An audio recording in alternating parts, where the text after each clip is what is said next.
Con Luis Alfonso Dávila, el ex ministro de Relaciones Interiores, canciller de la República y también fue presidente del Congreso Nacional. De aquel Congreso que sirvió de transición entre la Asamblea Nacional y el Congreso. Salomón Cova, no sé si tú lo conoces. Claro.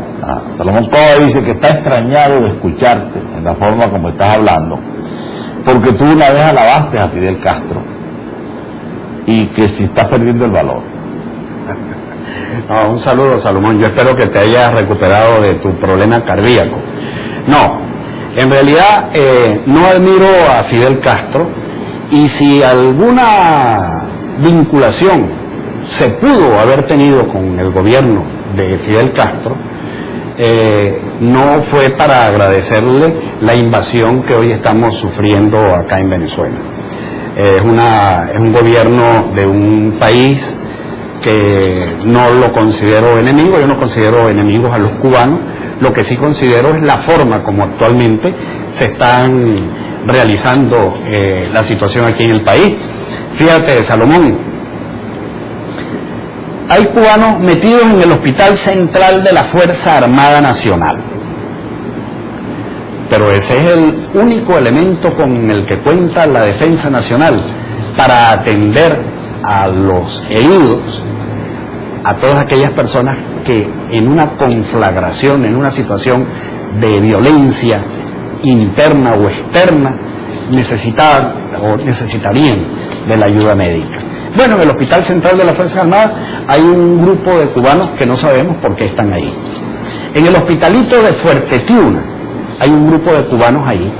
¿Tú me podrías explicar qué hacen ahí esos cubanos? En el Ministerio de Educación hay un grupo de cubanos que forman parte de las zonas educativas del Estado y que despachan con toda la preeminencia desde el Ministerio de Educación. Hay expertos cubanos en el Consejo General de Policía. ¿Por qué? ¿Qué hacen esos señores ahí? ¿Tú te acuerdas cuando vino aquel gringo a darle unas recomendaciones a Alfredo Peña y el país se levantó repudiando que se le sometiera a consideración del director de la Policía de Nueva York? Bueno, aquí tenemos expertos cubanos en el Consejo General de Policía. En los registros y notarías, amigo Salomón Cova, ¿qué diablos hacen los amigos cubanos en los registros y notarías de Venezuela? Bueno, ¿usted me puede explicar qué hacen en la cedulación, en el REP, qué hacen en el transporte aéreo del presidente? Bueno, amigo Salomón, yo no tengo nada contra los cubanos, pero usted me podría explicar esto. Mejor dicho, a mí no. Usted podría explicárselo al país, realmente. Ahora, fíjese una cosa, ¿no? Hay un tema que yo quería también analizar con usted, porque usted fue un alto oficial de la Armada Nacional. Entonces, el artículo 328 de las Fuerzas Armadas es muy clara, que dice que las Fuerzas Armadas no pueden estar al servicio de ningún gobierno ni al servicio de ninguna parcialidad política, porque es un organismo soberano y disciplinado y profesional, ¿no? Pero a las Fuerzas Armadas le están metiendo a milicia. Nada más y nada menos. Y no hay ninguna reacción por parte, no reacción porque vayan a tumbar el gobierno, sino reacción de respeto, pues, de hacer respetar la institución. ¿Qué cree usted, que también está deteriorada la Fuerza Armada? No, yo creo que ha habido, por supuesto, voces que se han levantado para expresar el repudio que tiene la modificación de la Ley Orgánica de las Fuerzas Armadas Nacionales. Yo no me canso de aplaudir a una señora que tiene nombre de santo, que es esta señora Rocío San Miguel, ¿no? Que, bueno, una mujer bien bragada acá, que ha expresado con pelos y señales qué es lo que ocurre o qué es lo que pudiera acontecer en el país con la modificación de la Ley Orgánica de las Fuerzas Armadas Nacional. Pero más allá de Rocío San Miguel, también hemos levantado la voz desde el Polo Constitucional para expresar una preocupación rotunda en lo que se refiere a lo siguiente.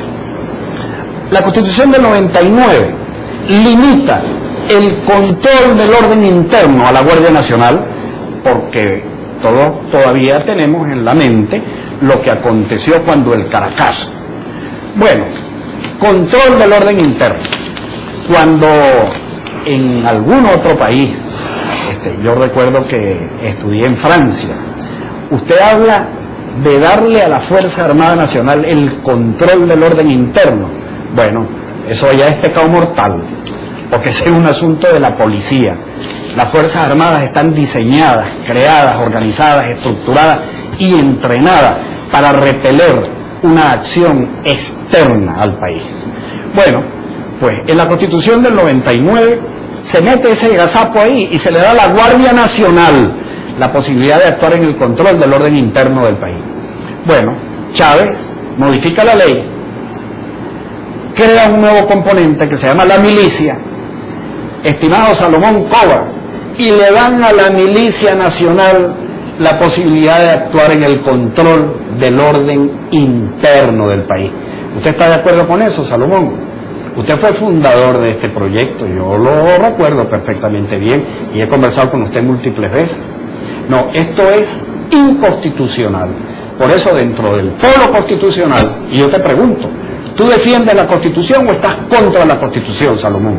Me gustaría hablar contigo y me gustaría hablar de tú a tú con cualquier venezolano.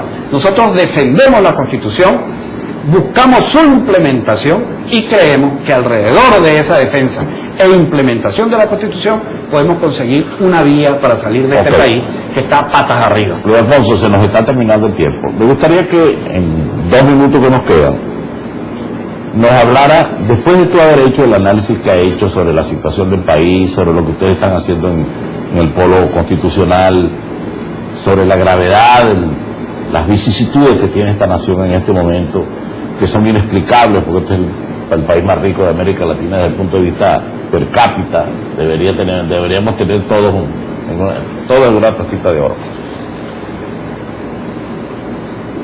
Primera vez en la historia que el presidente Chávez está por debajo de la oposición en las encuestas.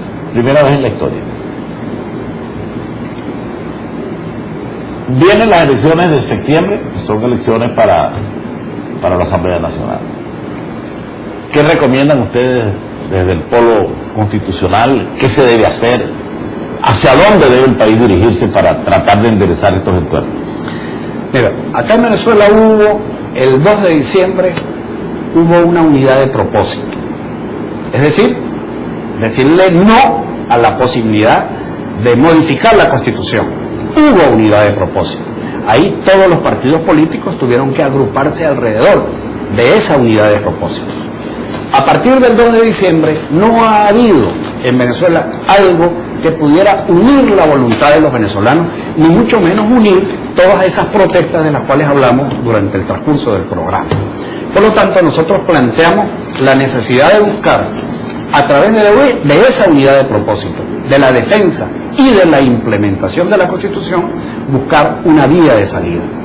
Si nosotros logramos esa vía, es factible, perfectamente factible, posible, en un corto plazo, reunir una masa crítica suficiente que puede entonces expresarse, o bien por la vía electoral, o bien por la vía de la presión popular en la calle, para lograr que los jueces hagan su trabajo, que el presidente haga lo que tiene que hacer, para lo cual fue elegido y para lo cual juró cumplir con la Constitución. Pero eso no puede lograrse sin la presión suficiente en la calle. La vía electoral, que es una vía y que nosotros respaldamos, por supuesto, la vida, el crecimiento y el desarrollo de los partidos políticos, pudiera tener el problema de que les pase lo que le está pasando actualmente a Ledesma. Fueron elegidos esos diputados, pero después de llegar allá a la Asamblea Nacional no tienen el respaldo popular. ¿Qué le está pasando a Ledesma? Sencillamente eso, lo eligieron y lo dejaron solo. Nosotros creemos que si logramos esa masa crítica a través del criterio de la unidad de propósito, de defender y de implementar la Constitución, entonces esa masa crítica puede tener una expresión electoral y obviamente tener también la suficiente presencia física fuerte como ciudadano para lograr que se mantengan esos resultados electorales y que esos resultados electorales puedan producir el efecto necesario. Todo pasa por una reunión suficiente de personas que se denomine masa crítica. Muy bien, se nos quedaron muchas cosas